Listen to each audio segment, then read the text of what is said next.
হচ্ছে ডিসেম্বর মাসের 9 তারিখ আমাদের দেরাদুনে একজন ফার্স্ট স্টুডেন্ট নাম হচ্ছে Angel Chakma, MBBA last year. সে সেখানে পড়তে গেছিল। সে তার ভাইয়ের সাথে দেরাদুনে থাকতো এবং একদিন 9 তারিখও তার ভাইয়ের সাথে তারা কিছু মার্কেটিংয়ের জন্য গেছিলো বাজারে।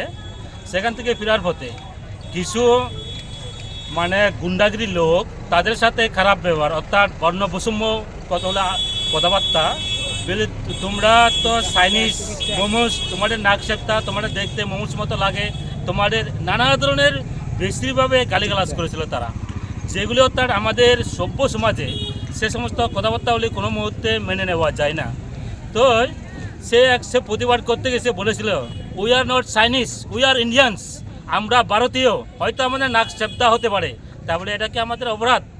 অর্থাৎ আমরা ভারতীয়, আমাদের দেখতে হয়তো নাক সেপ্তা হতে পারে, চোখগুলো একটু হয়তো অন্য ধরনের হতে পারে, কিন্তু আমাদের আসল পরিচয় হচ্ছে আমরা ভারতীয়। আমরা ভারতে থাকতে চাই, আমরা শান্তিপ্রিয় মানুষ। অর্থাৎ আমার ভারতবর্ষ হচ্ছে এমন একটা দেশ যেখানে জাতিভেদ প্রথার ঊর্ধ্বে বর্ণভেদ প্রথার ঊর্ধ্বে, সেখানে এহেন নিরহ মানুষ, যেটা অর্থাৎ সাকমা জাতের বিরাট একটা উজ্জ্বল নক্ষত্র ছিল। শুধু সাকমা জাতের না, সারা ভারতবর্ষের নর্থ ইস্ট উত্তর পূর্বাঞ্চলের একজন মেধাবী ছাত্র ছিল। অর্থাৎ তারও একটা স্বপ্ন ছিল অন্যান্য মানুষের মতো, সে একদিন বড় হয়ে মানুষের মতো মানুষ হবে এবং সমাজের দেশের প্রতিনিধিত্ব করবে, এরকম একটা স্বপ্ন ছিল।